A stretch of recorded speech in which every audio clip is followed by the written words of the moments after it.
Bismillahirrahmanirrahim. Greetings to all to the realm of learning.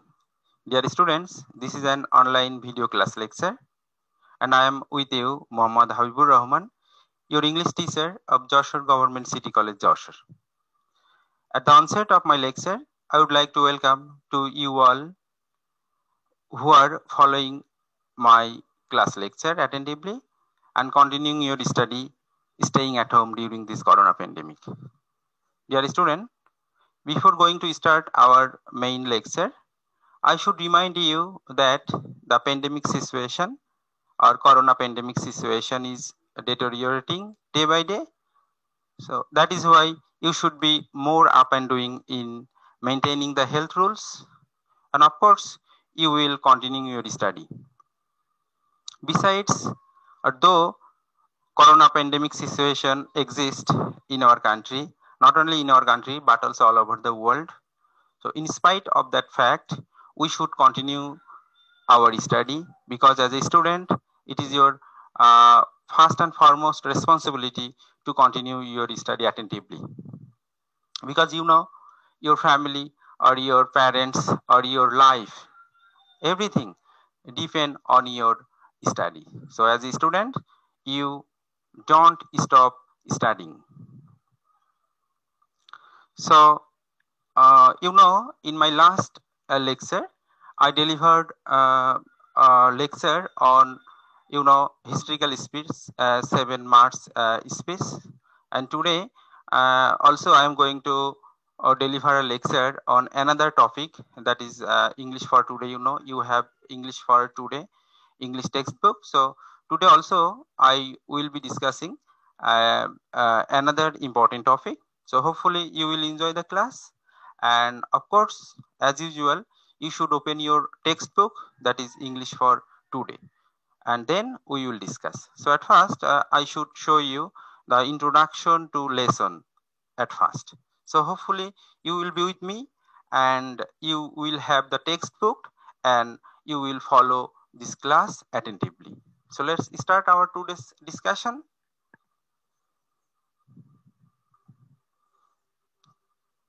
At first,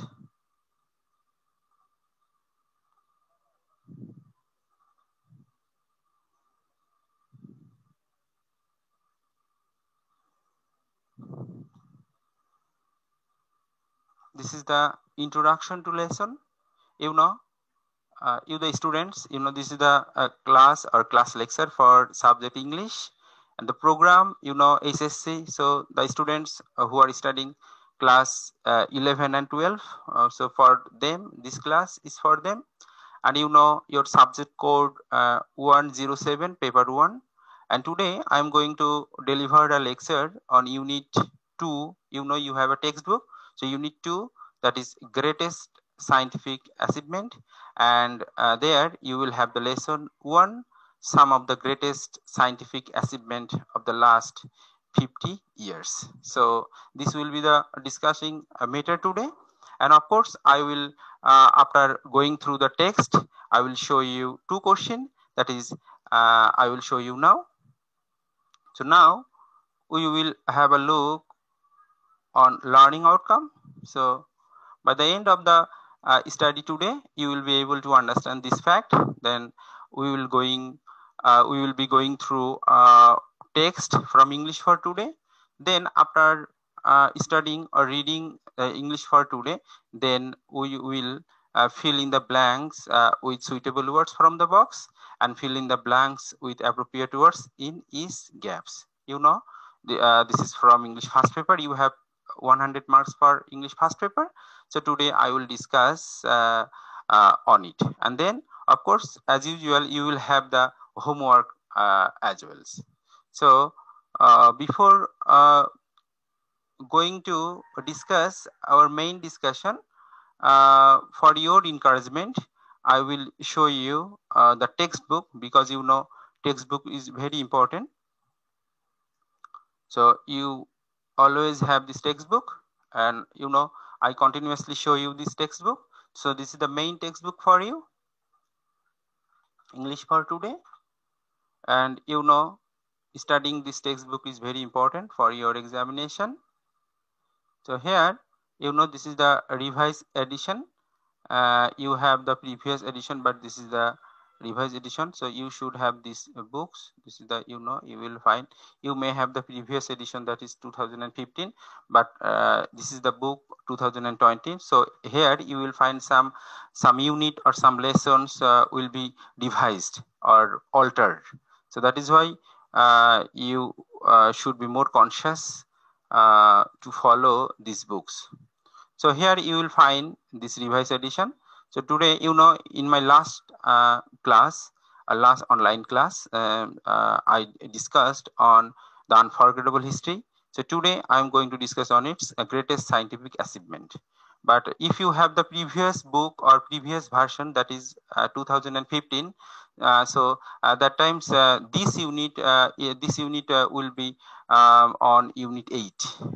So most probably unit 8. So but the context or the lesson will be same, but here this new book you will have unit 2 and greatest scientific achievements. So today I am going to discuss on some of the greatest scientific achievements of the last 15 years.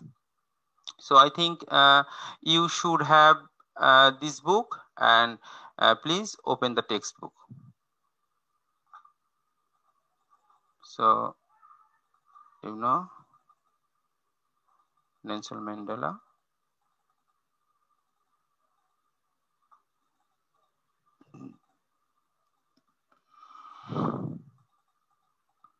So this is the main textbook. Here you will find, so unit 2, greatest scientific achievement lesson, some of the greatest scientific achievement of last 50 years.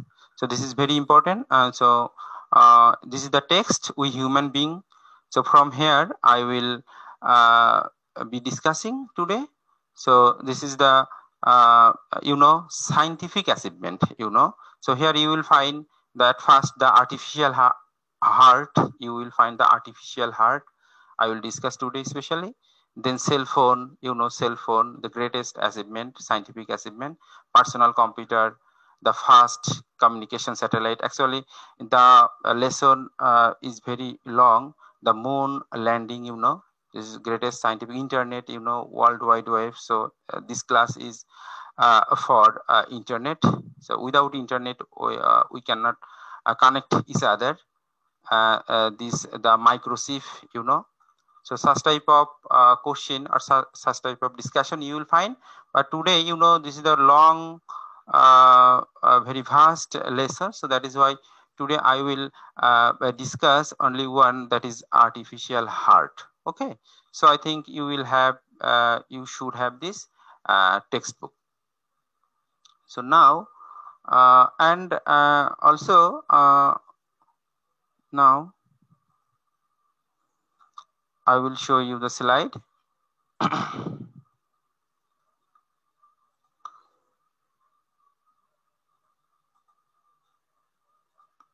Slide for reading.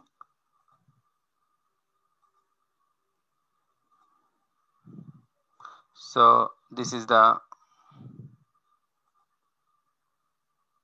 greatest scientific achievement. So here we will find the text.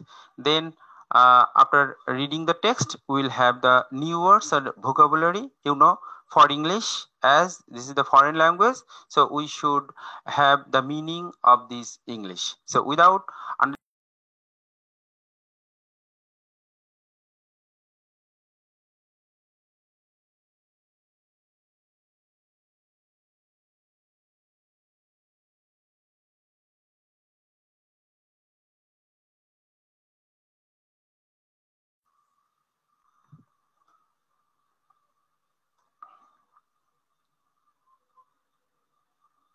so there is a connection problem.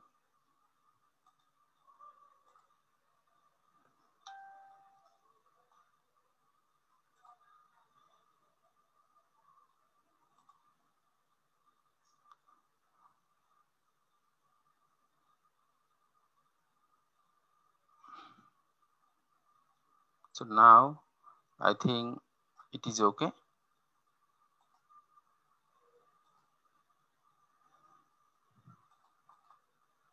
So greatest scientific achievement.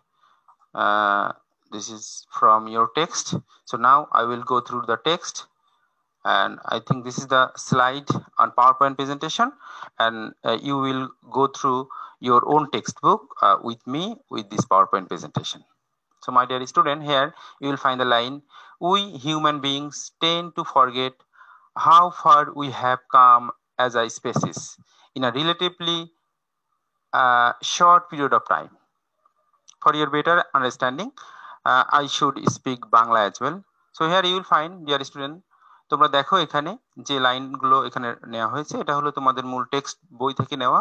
এটা আমরা অর্থ সহ আমরা এটা বাংলা পড়ার চেষ্টা করব, তারপরে আমরা আমাদের এক্সারসাইজ গুলো করব। দেখো, আমরা হিউম্যান বিং, হ্যাঁ, আমরা মানব জাতি টেন্ড টু ফরগেট। টেন্ড শব্দটা দেখো এখানে, টেন্ড মিনস ইনক্লাইন, মানে ইচ্ছুক, হ্যাঁ।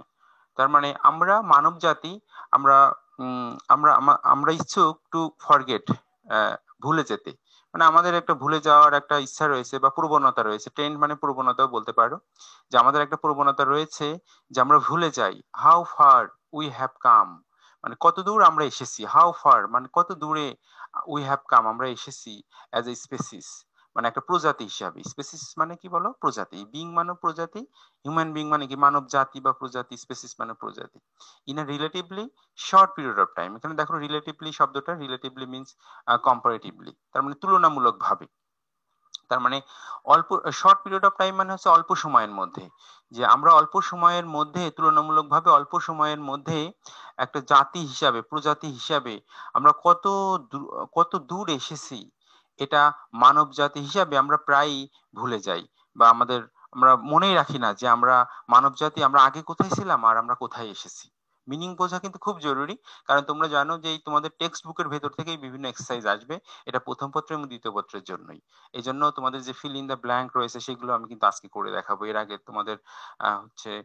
আগে তোমাদের যেগুলো করেছিলাম তোমরা জানো, আগের ক্লাসগুলো তোমরা ফলো করবে। সেখানে ছিল মাল্টিপল চয়েস কোশ্চেন, তারপরে short question. So today I will show you the fill in the blank. So এই মিনিং গুলো যদি আমরা ভালো করে না বুঝতে পারি, তাহলে কিন্তু আমরা সেই এক্সারসাইজ গুলো কিন্তু আমরা সঠিকভাবে করতে পারবো না।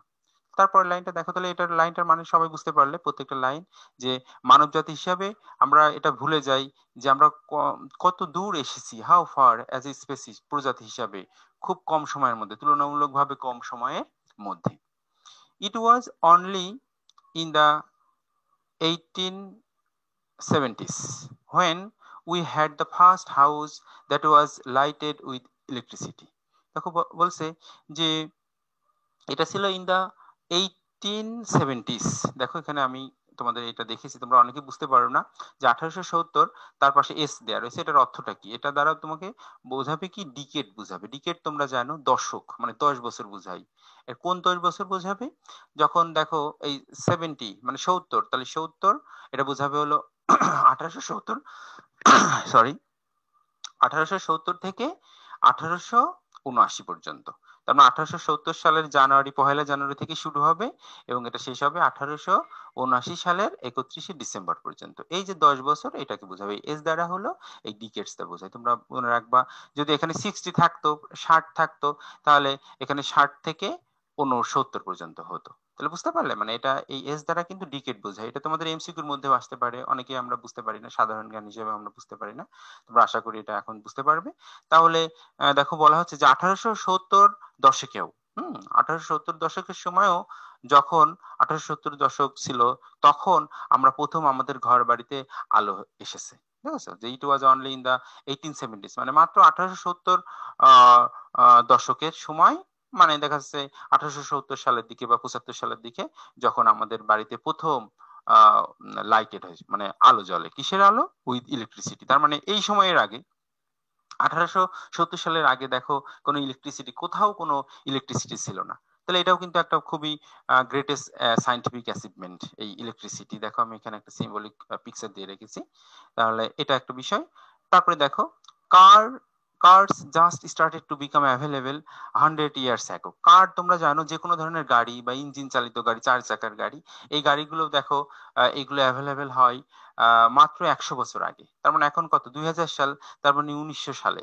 1900 সালের দিকে দেখা যাবে কি কার দেখো এখন কত গাড়ি, হাজার হাজার গাড়ি সব জায়গায় চলছে। কিন্তু এগুলো মাত্র 100 বছর আগে এটা কিন্তু অ্যাভেলেবল হয়েছে। তার মানে তার আগে কিন্তু এরকম গাড়ি ছিল না। মানে কার গাড়ি, ইঞ্জিন চালিত যে গাড়ি বা মোটর, এটা কিন্তু আবিষ্কৃত হয়নি। তার মানে তুমি চিন্তা করতে পারছো যে তার আগে আরো কত শত শত বছর, হাজার হাজার বছর কেটে গেছে, কিন্তু পৃথিবীতে কিন্তু এইগুলো ছিল না। তাহলে তোমরা একটু চিন্তা করে দেখো তো, এই ইলেকট্রিসিটি যদি না থাকে, এই কার গাড়ি যদি না থাকে, যে কোনো ধরনের গাড়ি যদি না, বাস ট্রাক এগুলো যদি না থাকে, তাহলে আমাদের জীবনটা কেমন হবে? তাহলে চিন্তা করতে পারলে যে এটা মাত্র 100 বছর বা তার কিছু সময়ের আগে এইগুলো আমাদের এসেছে। তা এইগুলো আমরা সাধারণত ভুলেই যাই যে এর আগের মানুষ তাহলে কিভাবে করেছে। এই জন্য এই লাইনটা এইভাবে হলো যে আমরা ভুলে যাই যে কিভাবে আমাদের এইগুলো আছে কি নেই।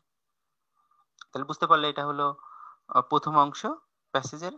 তারপরে আমরা এখন দ্বিতীয় অংশটা দেখবো। তোমরা এখানে কিছু ছবি দেখতে পাচ্ছ, very significant picture in the history of greatest scientific achievement. So here I think here you will find, এখানে তোমরা একটা দেখতে পাচ্ছ হেলিকপ্টার টাইপের একটা বিমান বা হেলিকপ্টার টাইপের হচ্ছে উড়োজাহাজ, এয়ারক্রাফট।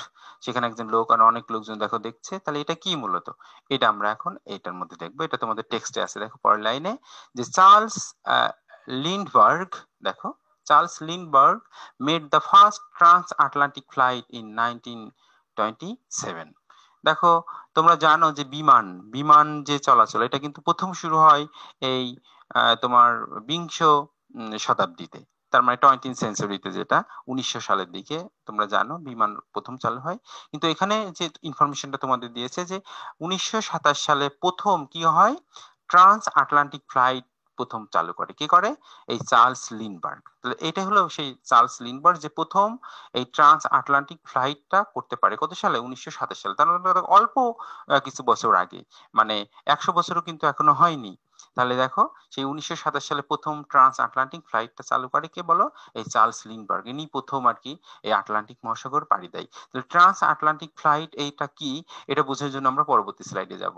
দেখো এটা যখন এই যে প্রথম 1927 সালে আসে, তখন দেখো সবাই কত মানুষ দেখছে এটা যে আটলান্টিক মহাসাগর পাড়ি দিয়ে এসেছে। এটাকে বলা হচ্ছে ট্রান্স আটলান্টিক ফ্লাইট। তোমরা পরবর্তী স্লাইডে আমরা দেখব ট্রান্স আটলান্টিক ফ্লাইটটা মূলত কি। এটা মূলত টেক্সটের ইনফরমেশন না, এটা মূলত ট্রান্স আটলান্টিক ফ্লাইটটা বোঝানোর জন্য আমি এটা দিয়েছি। দেখো ট্রান্স আটলান্টিক, আটলান্টিক তোমরা জানো যে আটলান্টিক মহাসাগর, এটা দেখো একটা অংশ, পৃথিবীর ম্যাপের একটা অংশ। এটাকে আমি বোঝানোর জন্য তোমাদের এই ম্যাপটা আমি এখানে দিয়েছি। তবে পৃথিবীর ম্যাপ এইগুলো কিন্তু সাধারণ জ্ঞান, এগুলো বোঝা কিন্তু খুব জরুরি। তাহলে এই আটলান্টিক মহাসাগর যখন ট্রান্স করা হয়, ট্রান্স মানে কি, ট্রান্সপোর্টেশনের মাধ্যমে। ট্রান্সপোর্টেশন তোমরা জানো যে পরিবহন। তার মানে আটলান্টিক মহাসাগর যখন কোনো পরিবহন চলবে, এবং পরিবহনটা কেমন হবে, কোনো গাড়ি হবে না, এটা হবে দেখো ফ্লাইট। ফ্লাইট মানে তো তোমরা জানো, ফ্লাইট মানে হলো ফ্লাইং এয়ারক্রাফট, মানে কোনো কিছু যেটা উড়ে যায়, যে যানগুলো উড়ে যায় সেটাকে ফ্লাইট বলা হয়। তার মানে জাহাজ যখন চলে, উড়োজাহাজ যখন চলবে, তখন আমরা সেটাকে ফ্লাইট বলবো। তাহলে দেখো এটা কি, trans Atlantic flight is the flight of an aircraft. তার মানে একটা এয়ারক্রাফট এটা ফ্লাইং হবে, উড়বে অ্যাক্রস দ্য আটলান্টিক ওশান। কোথায় উড়বে বলো, আটলান্টিক ওশানে। দেখো ম্যাপে তোমরা দেখতে পাচ্ছ, এটা হচ্ছে আটলান্টিক ওশান। এটা হলো তোমরা যে নর্থ আমেরিকা, যে আমেরিকা আমরা যেটাকে বলি এখানে কানাডা। তারপর সাউথ আমেরিকা তোমরা জানো আর্জেন্টিনা, ব্রাজিল এখানে রয়েছে। সরি। তারপরে দেখো এটা হলো আফ্রিকা মহাদেশ, আর এটা হলো সেই ইউরোপ মহাদেশ, যেখানে তোমার ইংল্যান্ড, ফ্রান্স, হ্যাঁ, জার্মানি, এই সব দেশগুলো রয়েছে। আর এর এই পাশে যে অংশটা আছে সেখানে হলো তোমার এশিয়া মহাদেশ, তারপরে অস্ট্রেলিয়া মহাদেশ। এই পৃথিবীর ম্যাপের যে জ্ঞানটা, এটা থাকা কিন্তু তোমাদের খুব জরুরি। আশা করি তোমরা এইগুলো ভালো করে লক্ষ্য করবে। তাহলে এখানে দেখো এই এই আটলান্টিক মহাসাগরটা প্রথম পাড়ি দেয় হলো এই তোমার এই যানটা, এই ফ্লাইটটা, যেটা আগের স্লাইডে আমরা তোমাদেরকে দেখালাম। তার মানে এটা মূলত তোমার যেটা হয় সেটা হলো এই নিউ ইয়র্ক থেকে প্যারিসে আর কি যায়। নিউ ইয়র্ক হলো, দেখো এখানে হলো নিউ ইয়র্ক, এটা হলো এই দেখো আমেরিকার হলো নিউ ইয়র্ক, দেখো শহর দেখা যাচ্ছে এখানে, নিউ ইয়র্ক বন্দর। এখান থেকে তোমার এখানে আসে, এখানে হলো তোমার মূলত প্যারিসে আসে। প্যারিসটা এখানে দেখা যাচ্ছে না, লন্ডন এই পাশেই আছে প্যারিস, ফ্রান্স। তা ফ্রান্সের তোমরা জানো প্যারিস রাজধানী, এখানে এই ফ্লাইটটা করে। তার মানে এই প্রথম, তাও কত সালে, মাত্র হচ্ছে 1927 সালে। তাহলে এখানে কি লেখা রয়েছে দেখো, যে এই ট্রান্স আটলান্টিক ফ্লাইটটা হবে কি আটলান্টিক মহাসাগর পাড়ি দেবে। এটা আটলান্টিক মহাসাগর কোথা থেকে, ইউরোপ, যেমন ইউরোপ, আফ্রিকা বা সাউথ আফ্রিকা থেকে, অথবা মিডল ইস্ট থেকে। হ্যাঁ, আসলে শুরু করবে যে কোনো জায়গা থেকে শুরু করবে এবং যাবে কোথায়, নর্থ আমেরিকায়, যে নর্থ উত্তর আমেরিকা, মানে এখানে আমেরিকা দেশটা রয়েছে। তারপর সেন্ট্রাল আমেরিকা, মাঝখানে এইগুলো হচ্ছে সেন্ট্রাল আমেরিকা। তোমরা জানো যে ওয়েস্ট ইন্ডিজের নাম শুনেছো, ওয়েস্ট ইন্ডিজে যে তোমরা ক্রিস গেইলের নাম শুনেছো, তাদের বাসা কিন্তু এইসব জায়গায়, যে জ্যামাইকা, হ্যাঁ, এইসব জায়গায় রয়েছে। এগুলো কিন্তু তোমাদের ভালো করে আরো স্পষ্ট করে তোমাদের জানতে হবে। এগুলো সাধারণ কোনো ইউনিভার্সিটি ভর্তির ক্ষেত্রে বা যে কোনো চাকরি পরীক্ষার ক্ষেত্রে তোমাদের কিন্তু এগুলো খুব দরকার। এই জন্য আমি তোমাদের মূলত এটা দেখাচ্ছি। তারপর এটা কোথায় যাবে, অথবা সাউথ আমেরিকা, দেখো সাউথ, তার মানে এটা টোটালটা হলো আটলান্টিক মহাসাগর, এই পাশে হলো আমেরিকা, তারপরে সেন্ট্রাল আমেরিকা, সাউথ আমেরিকা, মানে এখানে যে আর্জেন্টিনা ব্রাজিল দেশগুলো রয়েছে, আর এইখানে আসবে। তার মানে এখান থেকে এখানে যাবে অথবা এখান থেকে এখানে আসবে। এই পুরোটা একটা মহাসাগর, এই মহাসাগরটা পাড়ি দেবে, ঠিক আছে। অথবা or vice versa, vice versa মানে কি হয়, এই পাশ থেকে এই পাশে আসবে অথবা এই পাশ থেকে এই পাশে যাবে, মানে এপিট ওপিট এরকম পার হওয়াটাকে বোঝাবে হলো এই। তার মানে যখন আটলান্টিক মহাসাগর পাড়ি দিবা, তখন সেটার নাম হবে কি, ট্রান্স আটলান্টিক ফ্লাইট। এখন যে বিমানে করে আমরা আমেরিকায় যাই, তখনও কিন্তু এখানে তোমার যাবে। আমি আরেকটা ম্যাপের মাধ্যমে তোমাদের দেখাচ্ছি। দেখো, এই দেখো, এটা হচ্ছে আটলান্টিক ওশেন, আটলান্টিক মহাসাগর। এটা টোটাল দেখো পৃথিবীর ম্যাপ। এটা হচ্ছে আমেরিকা, এটা সাউথ আমেরিকা, দেখো এটা হচ্ছে ইউরোপ, এটা এশিয়া যেখানে আমাদের বসবাস। দেখো আমাদের বাংলাদেশ হচ্ছে এখানে এশিয়া, দেখো বঙ্গোপসাগর, এটা এশিয়া, এটা ভারতের অংশ, দেখো এখানে মিয়ানমার, তারপরে দেখো নিচে অস্ট্রেলিয়া, আর এটা দেখো আফ্রিকা, ইউরোপ। তার মানে এই আটলান্টিক মহাসাগর পাড়ি দিছে কোথা থেকে বলো, এইখান থেকে তোমার এইখানে গেছে। তাহলে এই যে পাড়িটা দেয়া, এই পাড়িটা দেওয়াটার নামই হলো কি বলো, ট্রান্স আটলান্টিক। তাহলে বুঝতে পারলে, আটলান্টিক মহাসাগর পাড়ি দিছে, এই জন্য এটার নাম ট্রান্স আটলান্টিক। তাহলে যে পৃথিবীর ম্যাপ সম্পর্কে ধারণা রাখা, যে অক্ষরেখা, হ্যাঁ, তারপর নিরক্ষরেখা, অক্ষরেখা, এইসব রেখা সম্পর্কে তোমাদের এগুলো জানতে হবে। তো আশা করি তোমরা বুঝতে পারলে। এটা আমি একটু বেশি সময় ধরে তোমাদের দেখালাম এই কারণে, তোমরা যাতে শুধু এই প্যাসেজের জন্য না, তোমাদের জেনারেল নলেজের জন্য যাতে তোমরা এইগুলো ভালো করে পড়তে পারো বা বুঝতে পারো, এই জন্য তোমাদেরকে এটা আমি একটু সময় নিয়ে তোমাদেরকে দেখালাম। তারপরের লাইন আমরা দেখবো, তোমাদের প্যাসেজ থেকে এসেছে, পরের লাইন দেখো, যেটা এখানে বলছে যে television didn't become widely available until after world war second. তার মানে বলা হচ্ছে, দেখো, যে দ্বিতীয় বিশ্বযুদ্ধ, তোমরা জানো যে দ্বিতীয় বিশ্বযুদ্ধের পরে পরে পর্যন্তও তোমার পর পর্যন্তও টেলিভিশন ওয়াইডলি অ্যাভেলেবল হয়নি, until after world war second, মানে আফটার ওয়ার্ল্ড ওয়ার সেকেন্ড না আসা পর্যন্ত টেলিভিশনটা ওয়াইডলি, মানে বিস্তৃতভাবে সবার ঘরে ঘরে যায়নি। মানে television didn't become widely available, didn't become available, মানে টেলিভিশনটা অ্যাভেলেবলই হয়নি যতক্ষণ না পর্যন্ত ওয়ার্ল্ড ওয়ার শেষ হয়েছে। তার মানে তোমরা জানো ওয়ার্ল্ড ওয়ার, এই যে দুইটা দাগ মানে ওয়ার্ল্ড ওয়ার সেকেন্ড বোঝায়, আর একটা মানে ওয়ার্ল্ড ওয়ার ফার্স্ট। তার মানে পৃথিবীতে দুইটা বিশ্বযুদ্ধ হয়েছে, একটা হলো প্রথম বিশ্বযুদ্ধ আর একটা হচ্ছে দ্বিতীয় বিশ্বযুদ্ধ। এখানে আমি তোমাদের এই ওয়ার্ল্ড ওয়ার কথাটা এখানে উল্লেখ রয়েছে বলে আমি প্রথম দ্বিতীয় বিশ্বযুদ্ধ বোঝানোর জন্য আমি এখানে কিছু তথ্য তোমাদেরকে এখানে দিয়েছি। এটা তোমাদের ইনফরমেশনের জন্য, প্যাসেজের জন্য ইম্পর্টেন্ট, প্লাস তোমরা এই ইনফরমেশন গুলো তোমাদের জানতে হবে। এগুলো জেনারেল নলেজ, এইগুলো আমাদের এইভাবে পড়তে হয়। তোমরা জানো যে পৃথিবীতে দুইটা বিশ্বযুদ্ধ হয়েছে, এর মধ্যে একটা প্রথম বিশ্বযুদ্ধ, ওয়ার্ল্ড ওয়ার ফার্স্ট, এই যে প্রথম বিশ্বযুদ্ধ হলে একটা দাগ থাকবে, এটা ফার্স্ট, আর দুইটা হলো সেকেন্ড। তাহলে প্রথম বিশ্বযুদ্ধ মূলত হয়েছে তোমার 1914 থেকে 1918, সেই তথ্য এখানে দেওয়া নেই। 1914 থেকে 1918 সেটা প্রথম বিশ্বযুদ্ধ।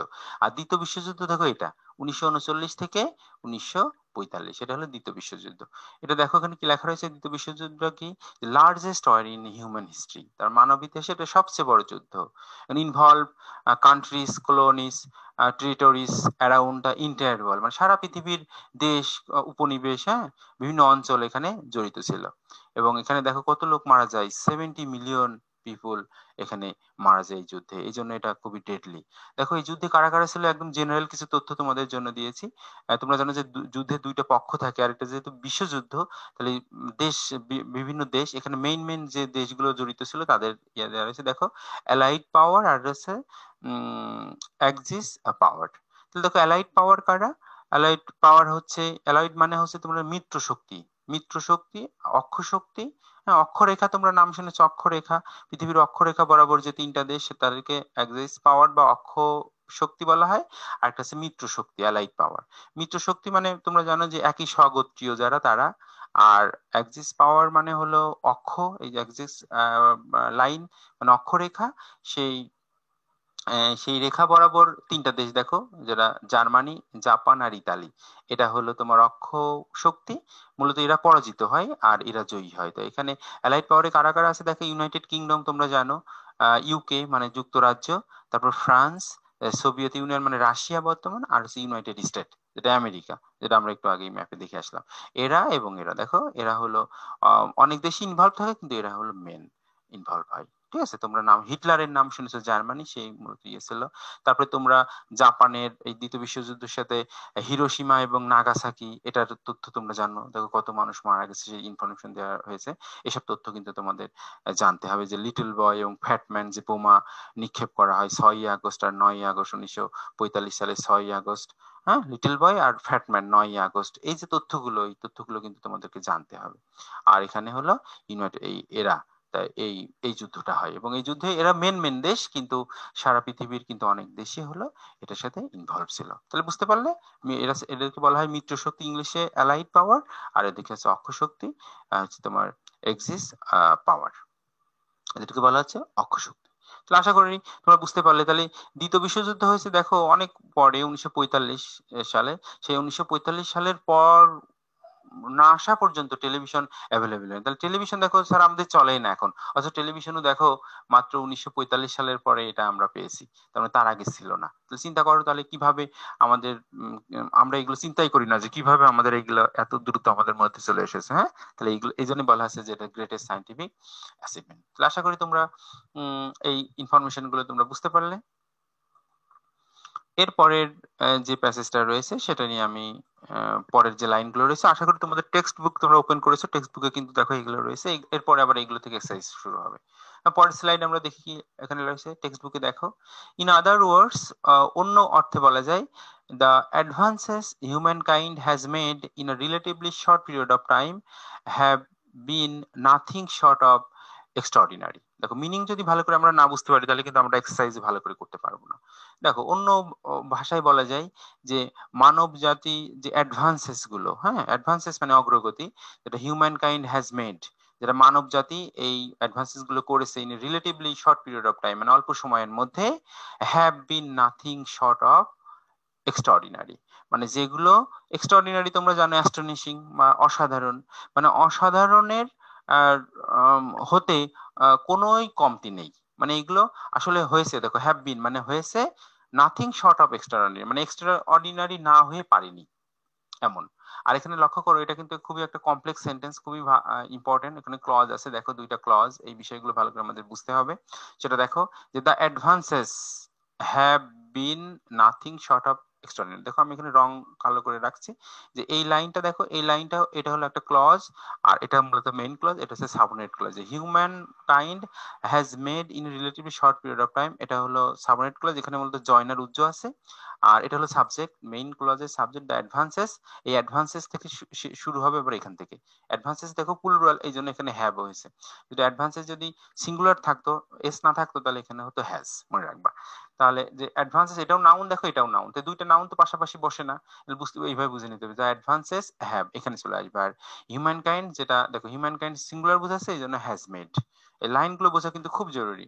আর এখানে মনে রাখতে পারো যে এখানে দ্যাট উজ্জ আছে জয়নার হিসাবে, আর এটা হলো সেই সাবনেট ক্লজ হিসাবে এটা মূলত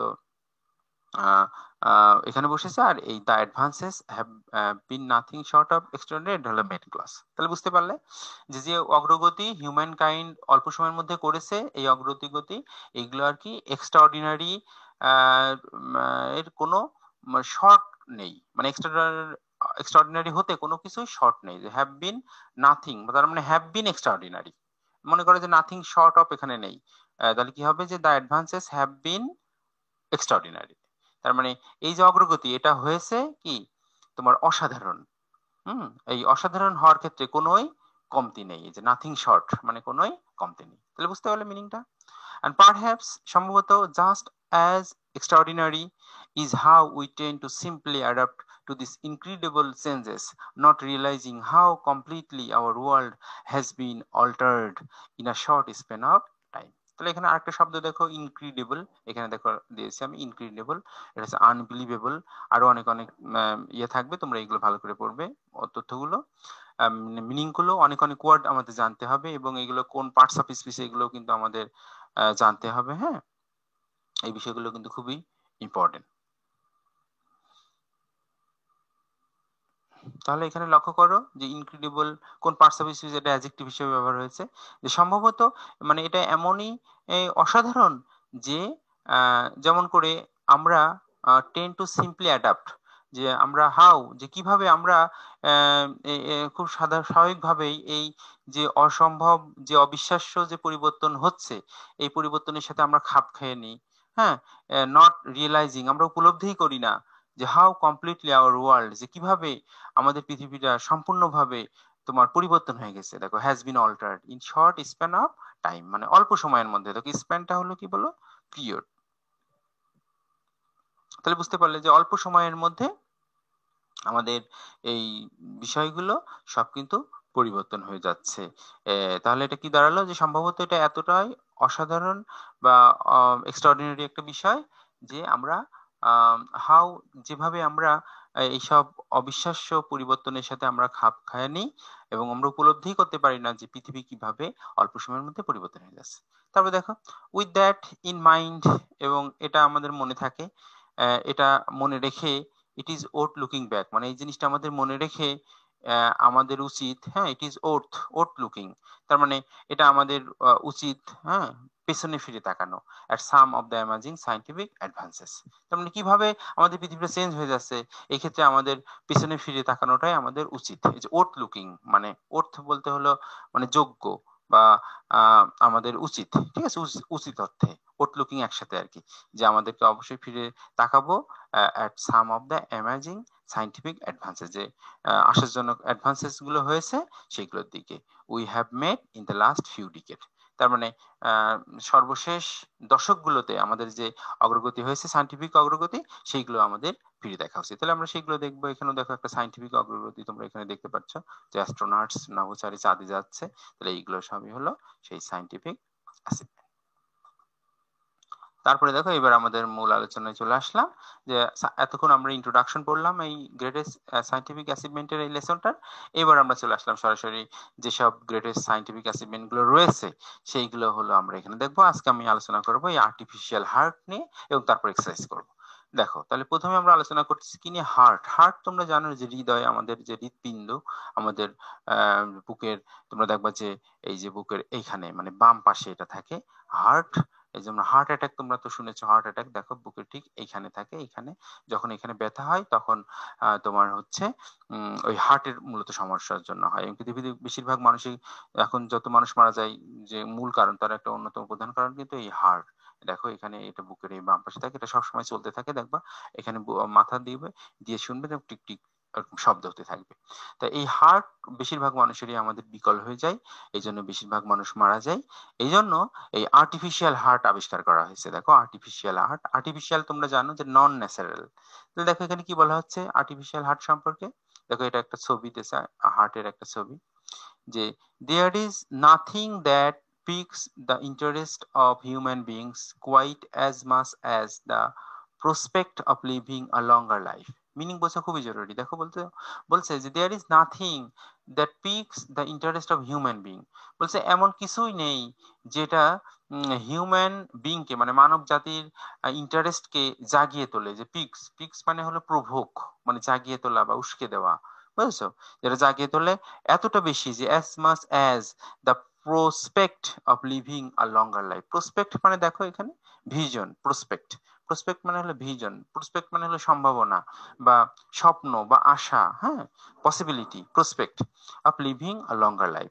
লিভিং আ লঙ্গার লাইফ তোমরা জানো যে দীর্ঘ জীবন, দীর্ঘ জীবনে পাওয়ার যে আশা, এটার মানে যে the prospect of living A longer life, মানে একটা দীর্ঘ জীবন। এবং দেখো অ্যাজ মাস অ্যাজ মানে তুলনা করা হয়েছে, দেখো সিমিলির মতো তুলনা করা হয়েছে, যে এটা হলো তোমার যে তোমরা জানো পজিটিভ ডিগ্রি, ডিগ্রিতে এরকম থাকে অ্যাজ ডট ডট অ্যাজ, হ্যাঁ সো ডট ডট দেন, দেন থাকে কম্পারেটিভে এরকম।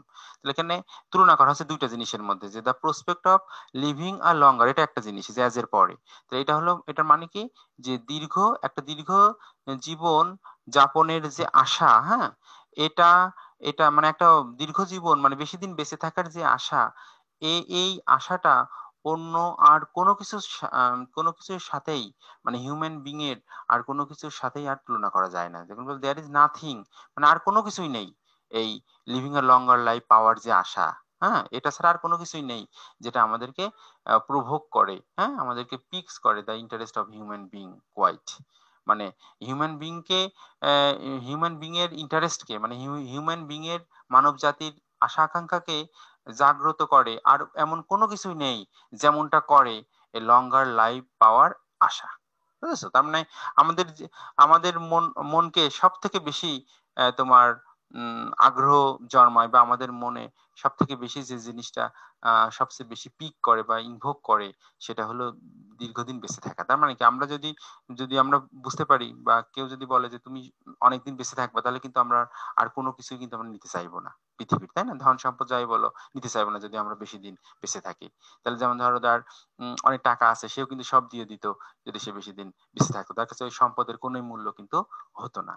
কিন্তু এটা এই জন্য এই লাইনটার অর্থ হলো এই, যে দীর্ঘদিন বেঁচে থাকার যে আশা, এর থেকে আর অন্য কোনো কিছুই নেই যেটা মানব জাতিকে এত বেশি ভোগ করে বা প্রভোগ করে। তাহলে এই ক্ষেত্রে দেখো, এই ক্ষেত্রে আর্টিফিশিয়াল হার্ট খুবই আমাদেরকে সাহায্য করবে যেই দীর্ঘ জীবন যাপনের ক্ষেত্রে। দেখো এখানে কি বলা হচ্ছে তারপর লাইনে, যে implanting a person with an artificial heart in 1982 was an extraordinary step towards increasing the human lifespan। তার মানে এই যে ইমপ্ল্যান্টিং, দেখো প্লেসিং মানে স্থানান্তর, এক জায়গায় লাগানো। তার মানে আমার যে বাম পাশে যে হার্ট থাকে, সেই হার্টটা নষ্ট হয়ে গেলে গেলে তখন তোমার ওইখানে আবার এরকম আর্টিফিশিয়াল হার্ট ইমপ্ল্যান্ট করে দেবে, মানে ওখানে স্থানান্তর করে দেবে। তাহলে এখানে এরকম একটা হয়েছিল কত সালে বলে, 1982 সালে এরকম আর্টিফিশিয়াল হার্ট লাগানো হয়, যেটা একটা এক্সট্রাঅর্ডিনারি স্টেপ, অসাধারণ একটা পদক্ষেপ towards increasing the human life span.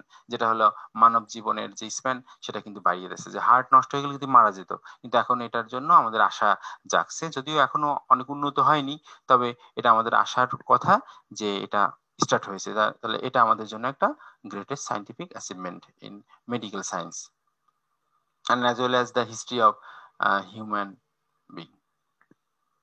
তারপরের লাইনটা দেখো, পরের লাইনে এখানে লেখা রয়েছে যে Seattle based dentist Dr.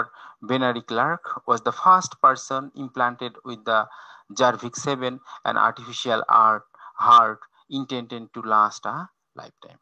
দেখো এখানে আমরা দুটো ইমেজ এখানে ইউজ করেছি, যে টোটাল আর্টিফিশিয়াল আর্ট, এটা হচ্ছে আর্টিফিশিয়াল আর্ট, আর হচ্ছে হিউম্যান আর্ট, ন্যাচারাল যে হার্ট। তোমরা জানো এখানে লেখা রয়েছে, দেখো সিটল বেস, সিটলটা হলো একটা শহর, ওয়াশিংটন ডিসি, তোমরা জানো আমেরিকার ওয়াশিংটন ডিসির একটা শহরের নাম হচ্ছে সিটল। সেই সিটলে বসবাসকারী একজন ডেন্টিস্ট রয়েছে, ডেন্টিস্ট মানে ডাক্তার, দাঁতের ডাক্তার, তার নাম হলো ডক্টর বেনারি ক্লার্ক। তাকে প্রথম আর কি, দেখো ওয়াজ দ্য ফার্স্ট পার্সন, সেই ছিল প্রথম পার্সন যার যার বুকে আর কি ইমপ্লান্টেড, মানে যাকে আর কি, যাকে স্থানান্তর করা হয় বা দেয়া হয় উইথ অ্যান জার্ভিক 7। জার্ভিক 7 আর কি প্রথম আর কি যে আর্টিফিশিয়াল হার্ট, সে হার্টের নাম ছিল হলো জার্ভিক 7, যেটা তাকে দেওয়া হয়। মূল উদ্দেশ্য হলো intended to last life time, মানে যাতে তার হলো জীবনকালটা দীর্ঘ হয়। এ দেখো সেই হলো বেনরি ক্লার্ক, সে হলো এই হচ্ছে সেই পেশেন্ট, যে ডক্টর বেনরি ক্লার্ক, তিনি ডেন্টিস্ট, এই সিটেল হচ্ছে শহরের নাগরিক। আর এটা হলো জার্ভিক, হ্যাঁ, এ হলো ইনি হলো ডাক্তার, ইনি হলো এটা আবিষ্কার করেছে।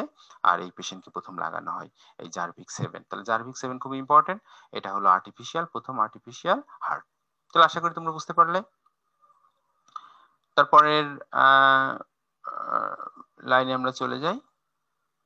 দেখো এখানে আমরা দেখতে পাচ্ছি যেটা কি, যে the Jarvik 7 artificial heart was design by Robert Jarvik. তার মানে এই প্রথম আর্টিফিশিয়াল হার্টটা এই জার্ভিক 7 যেটা ডিজাইন করে রবার্ট জার্ভিক, এই যে ছবি তোমরা ইমেজ দেখতে পাচ্ছ, ইনি হলো প্রথম সেই রবার্ট জার্ভিক, তার নাম অনুসারে এটার নাম হচ্ছে জার্ভিক 7। দো দা পেশেন্ট সার্ভাইভড 120 ডেজ, যদিও প্রথমবার এই 112 দিন সে পেশেন্ট সার্ভাইভ করেছিল, মানে ওই পেশেন্টের তোমরা জানো একটু আগে দেখালাম তার হলো হার্ট নষ্ট হয়ে গেছিল, সে মারা যাচ্ছিল, কিন্তু তার যখন এই আর্টিফিশিয়াল হার্টটা লাগানো হয় তখন সে 112 দিন অ্যাটলিস্ট বেঁচে ছিল। এই যে সার্ভাইভ মানে বেঁচে থাকা, দেখো সার্ভাইভ মানে স্টে অ্যালাইভ, টিকে থাকা, বেঁচে থাকা। এটার এগুলো তোমার যে noun, pronoun, verb, adjective, adverb, এগুলো কিন্তু জানতে হবে। সার্ভাইভ হলো ভার্ব মানে বেঁচে থাকা, আর নাউন হচ্ছে সার্ভাইভাল, এটা কিন্তু প্রায়ই আসে, অস্তিত্ব, হ্যাঁ, সার্ভাইভাল মনে রাখবা। তাহলে it was a huge step towards the development of heart transplant surgery. তাহলে হার্ট, হৃদয়ের মানে যে ট্রান্সপ্লান্ট সার্জারির ক্ষেত্রে এটা একটা হিউজ স্টেপ, এটা একটা বিশাল পদক্ষেপ। হ্যাঁ, যদিও সে, এটা তো কমপ্লেক্স সেন্টেন্স দেখো, দো দিয়ে শুরু হয়েছে, যে যদিও 112 দিন বেঁচে ছিল, তবুও এটা হলো এই সার্জারির ক্ষেত্রে, হ্যাঁ সার্জারি মানে কি অপারেশন তোমরা জানো, এটা একটা বিশাল অগ্রগতি। দেখো ইনভেন্টর অফ ফার্স্ট, হ্যাঁ পার্মানেন্টলি ইমপ্ল্যান্টেড আর্টিফিশিয়াল হার্ট, যিনি হলো মিশিগানে জন্মগ্রহণ, আমেরিকান নাগরিক, এবং developing the Jarvik 7 artificial heart, হ্যাঁ রবার্ট জার্ভিক। আশা করি এটা বুঝতে পারলে বা দেখতে পারলে। পরবর্তীতে আমরা শেষ স্লাইডটা পড়বো, যেখানে আমরা একটু দেখতে পাবো যে one day more advanced versions of artificial organ will likely allow us to live much longer and more productive lives. হ্যাঁ, দেখো এখানে বলেছে যে একদিন, মানে আশা পোষণ করা হচ্ছে যে এর থেকেও আরো ভালো উন্নত মানের আর্টিফিশিয়াল অর্গান, হ্যাঁ যেটা লাইকলি মানে হচ্ছে সম্ভাবনা, হ্যাঁ ভার্সন মানে জানো যে যে সর্ট মানে ধরন বা রকম, হ্যাঁ ফর্ম, এটা অ্যালাউ আস আমাদেরকে রক্ষা করবে, টু লিভ মাস লঙ্গার মানে আমাদের আরো দীর্ঘদিন বাঁচার ক্ষেত্রে, অ্যান্ড মোর প্রোডাক্টিভ লাইফ, এবং আমরা আরো ভালো প্রোডাক্টিভ লাইফ আমরা আমরা লিড করতে পারবো। হ্যাঁ, এর একটা সম্ভাবনা রয়েছে, যে লাইকলি এটা অ্যাডভার্ব হিসেবে ব্যবহার হচ্ছে, দেখো প্রবাবলি, ঠিক আছে, যে মোর আর্টিফিশিয়াল অ্যাডভান্স ভার্সন আসবে, অর্গান আসবে, যেটা উইল লাইকলি অ্যালাউ আস, যেটা আমাদেরকে অ্যালাউ করবে টু লিভ মাস লঙ্গার, মানে আমাদেরকে সাহায্য করবে আরো বেশি বাঁচার একটা সম্ভাবনা তৈরি হবে, হ্যাঁ আর মোর প্রোডাক্টিভ লাইফ, এবং আরো আমরা কার্যকরী জীবনযাপন করতে পারবো। And when we get there, we will owe a lot to Robert Jarvik's artificial heart. কারণ যখন আমরা এগুলো পাবো, তখন আমরা অবশ্যই যা রবার্ট জার্ভিকের আর্টিফিশিয়াল হার্টের কাছে আমরা ঋণী থাকবো। ও মানে হচ্ছে ঋণী, দেখো বি ইন ডেপ্ট মানে হচ্ছে ঋণী থাকা। তাহলে আশা করি তোমরা এটা বুঝতে পারলে। এখন আমরা এইগুলোর হচ্ছে এক্সারসাইজ করব। এক্সারসাইজ করার আগে আমি তোমাদেরকে এখন যে জিনিসটা দেখাবো সেটা হলো আমাদের প্রশ্নগুলো কিভাবে আসবে। You know, in my last class I showed you the rearranged syllabus, considering the COVID situation, so for the situation of corona pandemic, our Ministry of Education rearranged your syllabus. So today I also show you the syllabus, then we will discuss again. So this will be the syllabus, this is a rearranged syllabus, and here you will find that তোমরা কিছু পরিবর্তন তোমরা দেখতে পাচ্ছ। এখানে হলো এই ইউনিটগুলো তোমাদের রয়েছে, যে ইউনিট 2 তে চলে আসছে এইগুলো, এই যে ইউনিট লেসন। এখানে আমি তোমাদের at first I will show you the curriculum. Curriculum তোমরা জানো যে আমি in my last class I delivered a lecture on that is choose the correct word or phrase and question answer. So now I will show you this is this one, the close test with clues 10 marks and close test without clues 10 marks. But in your previous syllabus, close test with clue, there you have the 10 options but marks 5, but here you will have marks 10 and 10. So this is why it is more important for you. Then we will discuss rearrange next class. We will discuss rearrange and other guided writing. So hopefully you will be with me. And now I will show you the exercise of the question. So in your examination you will find such type of question. So this is the, so আমরা already passage পড়েছি। দেখো passage পড়ার পরে আমরা এই passage থেকেই আমরা এখানে এই ফিল ইন দ্য ব্ল্যাঙ্ক গুলো করবো। যদিও তোমাদের পরীক্ষায় এই প্যাসেজ থেকেই যে আসবে এর কিন্তু কোনো নিশ্চয়তা নেই, কিন্তু আমরা এখানে তোমাদের যাতে করে প্যাসেজ গুলো পড়া হয়ে যায় আবার এক্সারসাইজও করা যায়, এই জন্য আমি হচ্ছে তোমাদেরকে এই এক্সারসাইজ গুলো প্যাসেজ থেকে নিয়েছি। অনেক সময় প্যাসেজ থেকে হুবহু কমন চলে আসে, আবার একটু চেঞ্জ হয়ে কিন্তু তোমাদের আসে। তাহলে আমরা দেখবো যে fill in the blank with suitable words from the box, make any grammatical changes if necessary. এখানে দেখো আগে কিন্তু এখানে 5 মার্ক আসতো, এখন কিন্তু তোমাদের এখানে 10 মার্ক আসছে। দেখো এখানে মোট 12টা দেওয়া আছে। দেখো এখানে লেখা আছে যে make any grammatical changes if necessary, যদি প্রয়োজন হয় গ্রামেটিক্যাল পরিবর্তন করবা। দেখো এটা হলো তোমাদের টেক্সট বুক থেকে আমি দিয়েছি। আবারও বলছি যে ইট মে বি আনকমন, এটা আনকমনও হতে পারে। তাহলে এইগুলো আমরা পড়ে এর ভিতরে আমাদের বসাতে হবে, যে প্যাসেজটা আমরা অলরেডি এতক্ষণ ধরে দেখো পড়লাম। তাহলে এই শব্দগুলো, এবং তোমরা দেখো এই শব্দগুলো কিন্তু সাধারণভাবে স্বাভাবিকভাবে বেস ফর্ম গুলো থাকবে, কিন্তু এইগুলো গ্রামাটিক্যাল পরিবর্তন করে করে বসবে। তাহলে এইগুলো আমরা মূলত এখানে আমরা এখন বসাবো। দেখো এখানে আমি আনসারও দিয়ে রাখছি। তারপরে এখানে দেখো আরেকটা রয়েছে, fill in the blanks with appropriate words in each gap. এখানে অ্যাপ্রোপ্রিয়েট ওয়ার্ড গুলো বসবে। এখানে কিন্তু দেখো কোনো ক্লু দেওয়া নেই, এটাও 10 মার্ক। আগেও এটাও আমি এখান থেকে তোমাদের টেক্সট বুক থেকে দিয়েছি। এটা হলো আমরা এখন এক্সারসাইজ করব। তা এক্সারসাইজ করার আগে আমি তোমাদের যে প্যাসেজ গুলো পড়ালাম সেই প্যাসেজ রিলেটেড গুলো আমরা এক্সারসাইজ করব। এক্সারসাইজ গুলোর পরে আমি তোমাদের জন্য এখানে কিছু হোমওয়ার্ক রেখেছি, আমরা হোমওয়ার্ক নিয়ে আলোচনা করব। তার আগে আমি তোমাদের স্লাইড থেকে মূলত এই এক্সারসাইজ গুলো করব ফর আওয়ার কনভিন্সিং স্টাডি।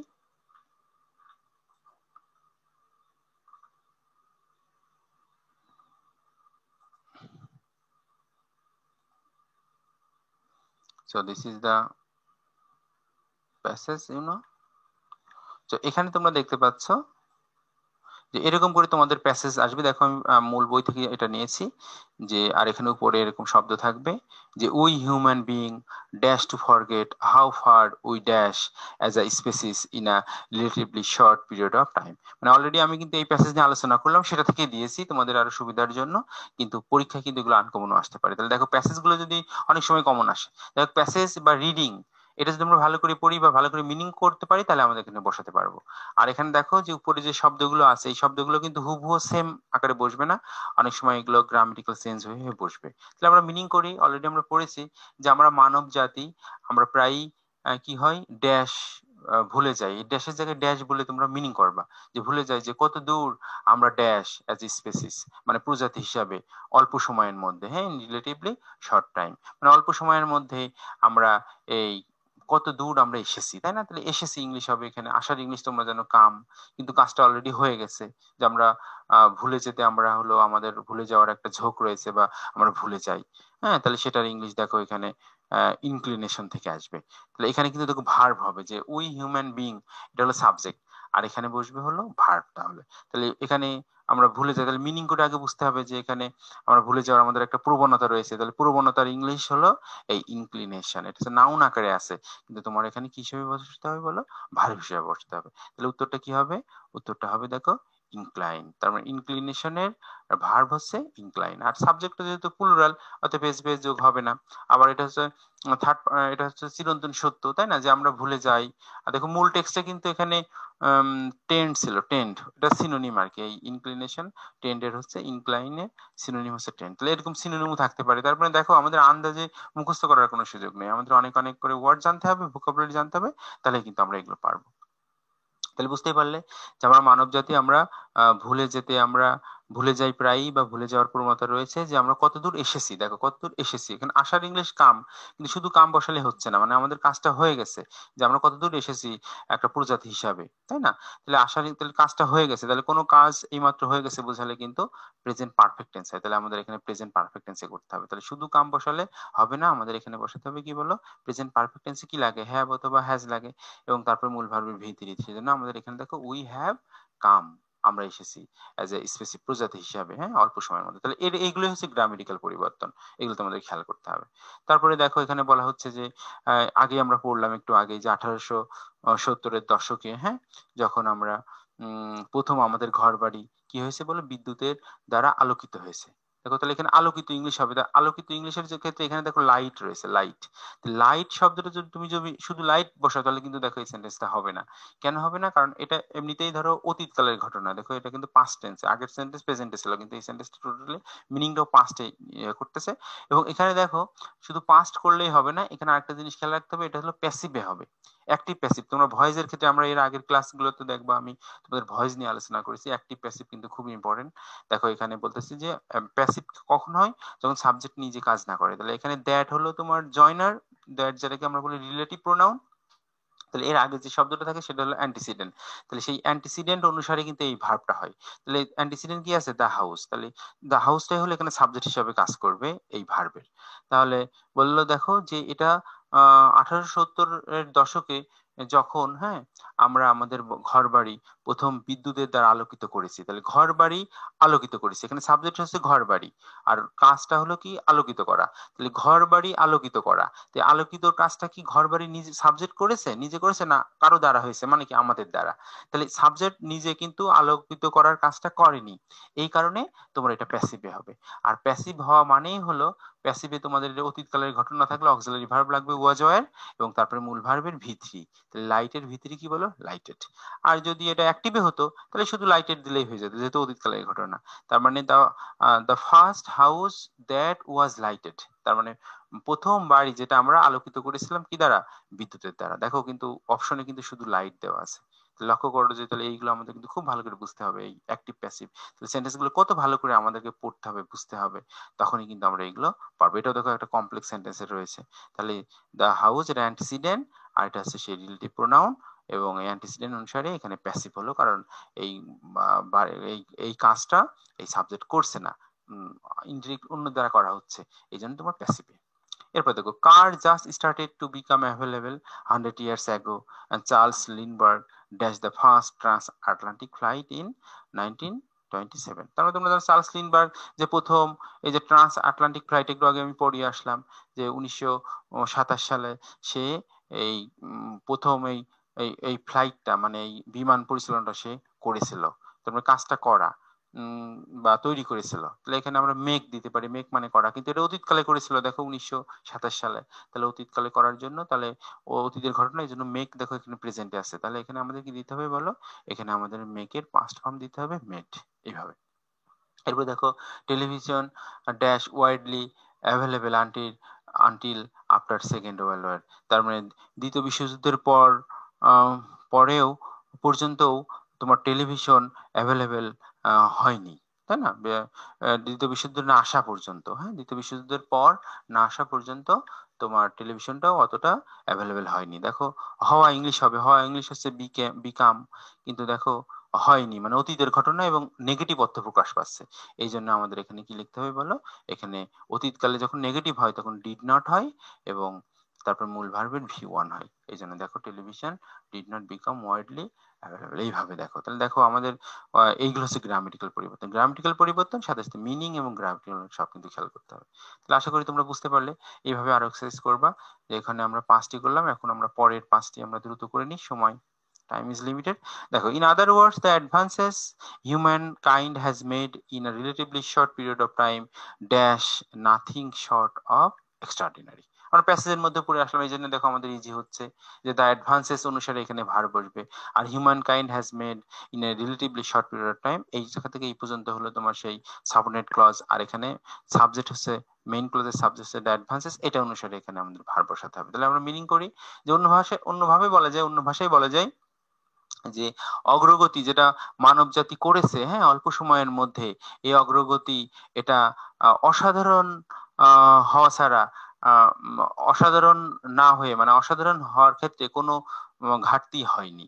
মানে হওয়া ইংলিশ হবে, হওয়া মানে হয়েছে, হ্যাঁ, এটা হয়েছে কি বলো, অসাধারণ।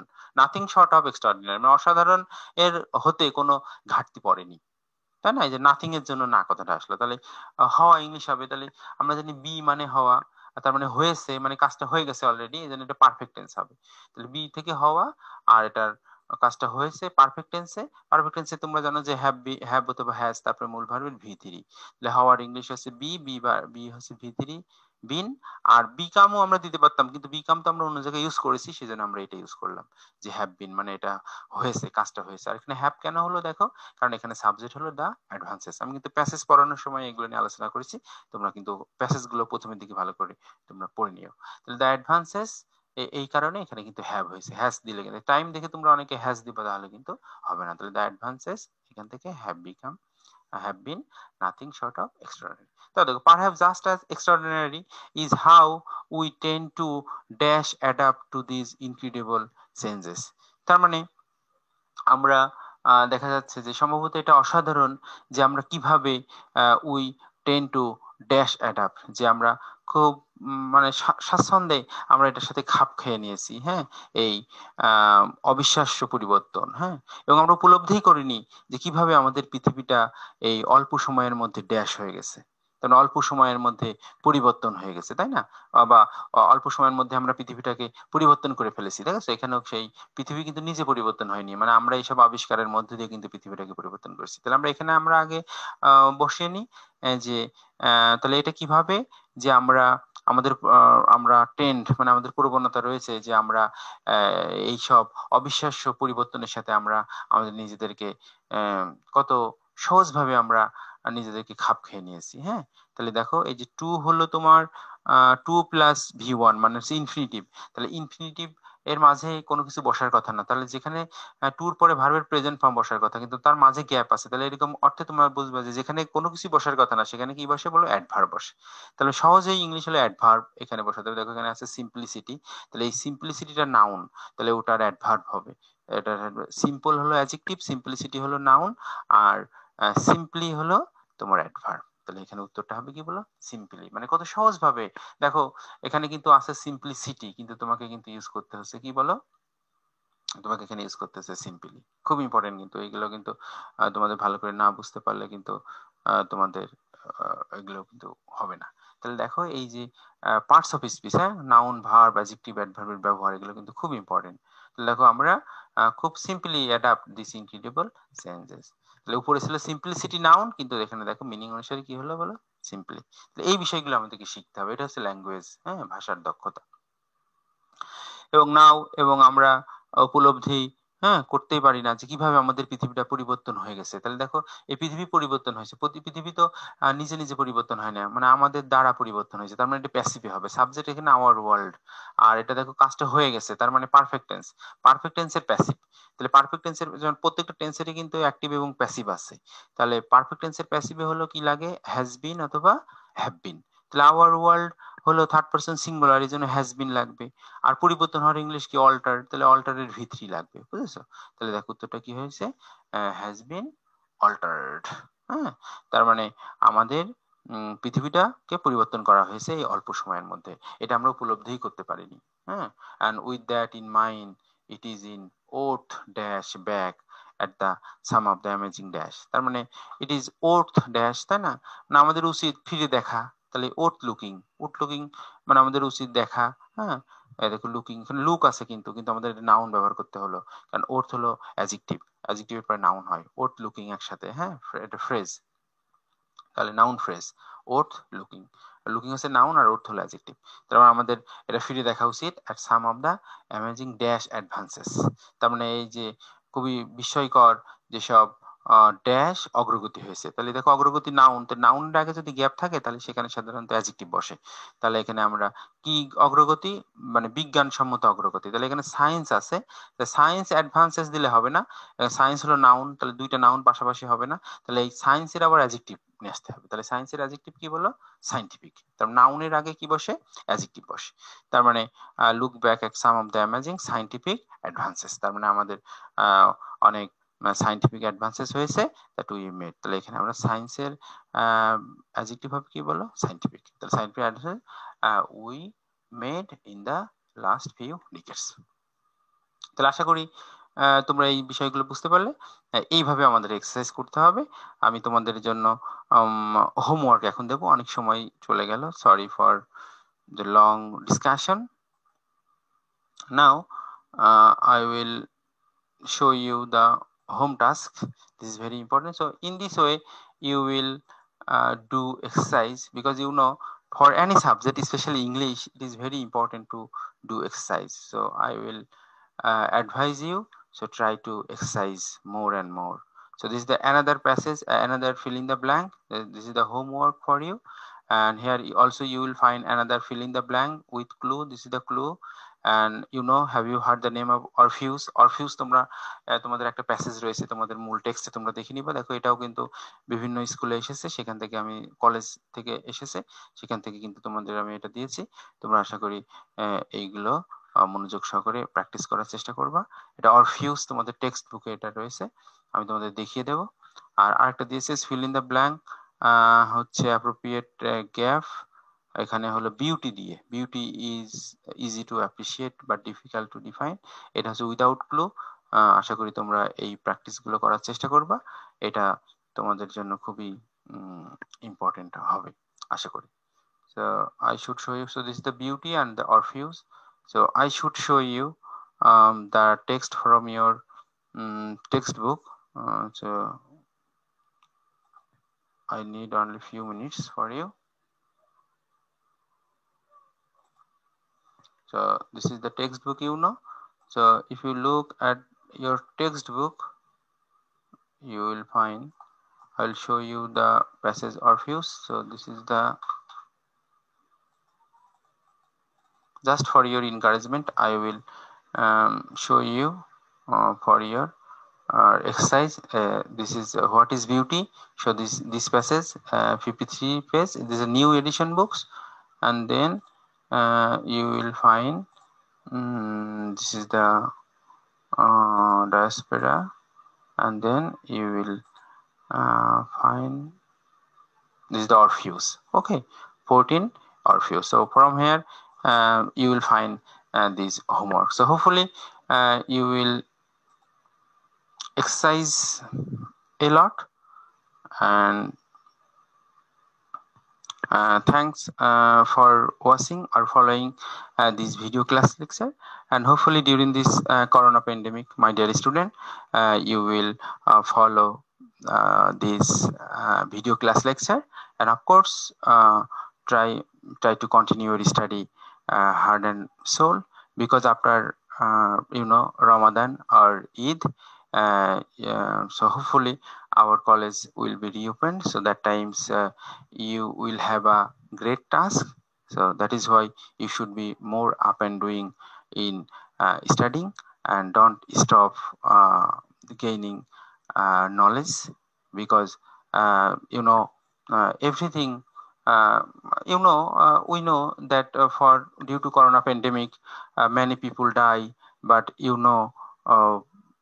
besides corona pandemic our life will be continuing. So that is why if you do not study in this time, as you may think as a teenager, you may think that and our college or our educational institution is closed, so that is why we need not to study anything. But such type of thinking will be very much suicidal for you. So I will request you, or I will advise you as a teacher, so try to do your best with your studies, and because it will help you not only for your life but also for your parents, your next generation, your relatives, or as well as the country. So that is why, my dear student, hopefully you will continue this your study, and try to enhance your vocabulary and reading, writing, and listening and speaking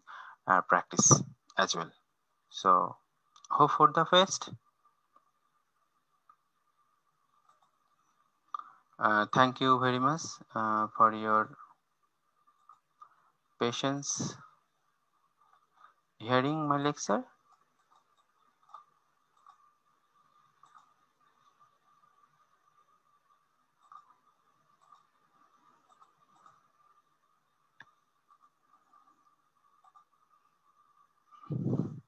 Speak with you in the next class. Best wishes for all. And of course, at last, I will tell you, we all should remember Almighty Allah, so that He can protect us from this deadly coronavirus. And the last one thing, wearing mask, at least wearing mask can be a safeguard for you fighting against this deadly coronavirus. So, my dear student, whenever you will go outside your home, try to maintain the health rules, and you should wear mask.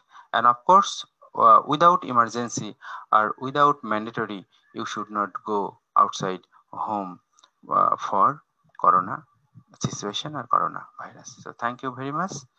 Uh, See you in the next class. Allah Hafiz.